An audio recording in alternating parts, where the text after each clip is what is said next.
rumit. Lihatlah kecil-kecil. Oh, ini implikasi. Oh, ini disjungsi. Oh, ini konjungsi. Kalau lihatnya kecil-kecil gitu, nanti teman-teman lihatnya aturan-aturan ini. Jadi tiba-tiba bisa dikerjakan semuanya. Jadi pelan-pelan. Karena kan gini nanti, proses mengerjakan kalimat yang panjang kan berasal dari kalimat-kalimat yang kecil dulu.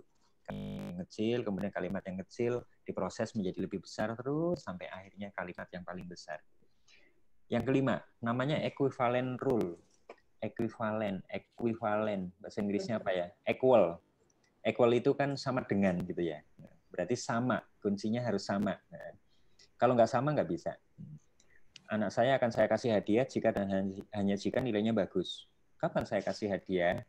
Bagus. Kalau nilainya nggak bagus, ya nggak akan saya kasih hadiah. Itu baru benar. Benar, salah, baru benar. Jadi ini kan bacanya jika dan hanya jika.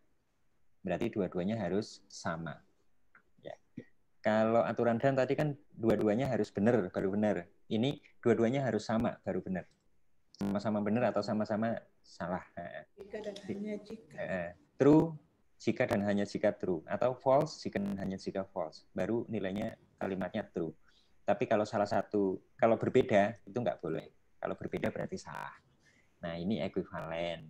Equivalent itu kan kalau equal itu ya, bahasa Inggrisnya ya, sama. Terakhir, namanya conditional rule. Karena conditional rule kan berarti if then, then key, else, er. Saya harus bangun dari 3 proposisi. Karena 3 proposisi kombinasinya lebih banyak lagi. Karena 3 proposisi, 2 pangkat 3 sama dengan 8. 8 kemungkinan. Benar, salah. Nah, ini semua kemungkinan sudah masuk semua. Nah, terus cirinya gini. Saya paling gampang itu ngarahkannya ke logika-logika yang sering ditemui aja. Kalau teman-teman ke ATM, ya, kapan kalian bisa mengambil uang? Kapan kalian bisa masuk ke sistem di ATM? Kalau passwordnya benar. Kalau passwordnya salah kan nggak boleh masuk ke sistem di ATM. Jadi ada satu kondisi yang dicek oleh si sistem di ATM. Kondisi itu disebut password. Ya. Kalau passwordnya benar, maka bisa bertransaksi. Jika passwordnya salah, ya nggak bisa bertransaksi. Nah, password itu analoginya kalau di sini adalah proposisi P. P ini berlaku sebagai kondisinya. Nah, if P dan key, jika P maka lakukan key. Selainnya R. Jika P benar, lakukan key, selainnya R. Berarti harus ngecek P, kalau P-nya benar, maka lakukan pekerjaan yang ada di key. Besok kalau diproses jadi key itu mewakili ribuan program, ribuan baris perintah gitu ya. Nah, kalau di sini berarti logikanya jika P-nya benar, maka cek nilai logika key.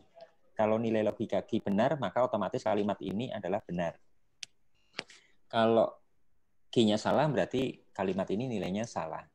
Nah, jadi ngeceknya di P dulu. Kalau key-nya salah, maka nggak usah ngecek key, tapi otomatis ngecek R. R nilainya apa? Kalau R-nya benar, ya kalimatnya benar. Kalau R-nya salah, berarti kalimatnya salah. Ngikut R intinya. Tapi tergantung P-nya dulu. P-nya benar, maka kalimatnya ngikut K. Jika P-nya salah, kalimat kondisional ini ngikut hasil dari operasi R.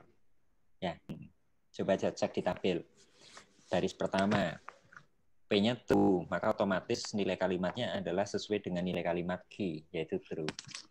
Cek lagi baris ketiga, P-nya true, maka otomatis kalimatnya sesuai dengan key. Key kebetulan false, oh berarti kalimatnya false. Ngecek lagi baris ke 5 misalnya, cek P-nya false, maka otomatis kalimatnya bukan key, tapi kalimatnya ngikut hasil R. Tergantung P-nya. Kalau P-nya benar, maka kalimatnya sesuai dengan key. Kalau P-nya salah, kalimatnya sesuai dengan R. Gitu, teman-teman. 6 yang harus dititeni, diperhatikan kunci-kuncinya. Bagaimana kalau kondisional seperti apa, kemudian ekuivalensi seperti apa, implikasi itu seperti apa.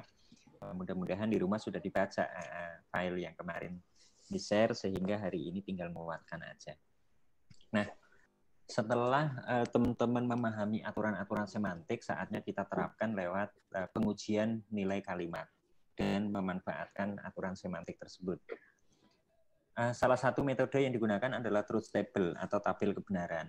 Definisinya adalah tabel kebenaran adalah suatu cara untuk menentukan nilai kebenaran dari suatu kalimat logika. Ya. Nah, sebagai contoh ini diberikan kalimat logika sebagai berikut: not dalam kurung PN not P or Q. Maka langkah pertama adalah ubahlah kalimat logika ini ke dalam bentuk konvensional biar gampang. Ini kan masih bentuk English like tuh. Nah, ini ubah dulu ke konvensional. Setelah diubah ke konvensional, baru Bapak Ibu nanti membuat tabelnya pelan-pelan satu persatu, gitu ya. Nah, sebagai contoh gini. Sebagai contoh, saya screenshot dulu deh.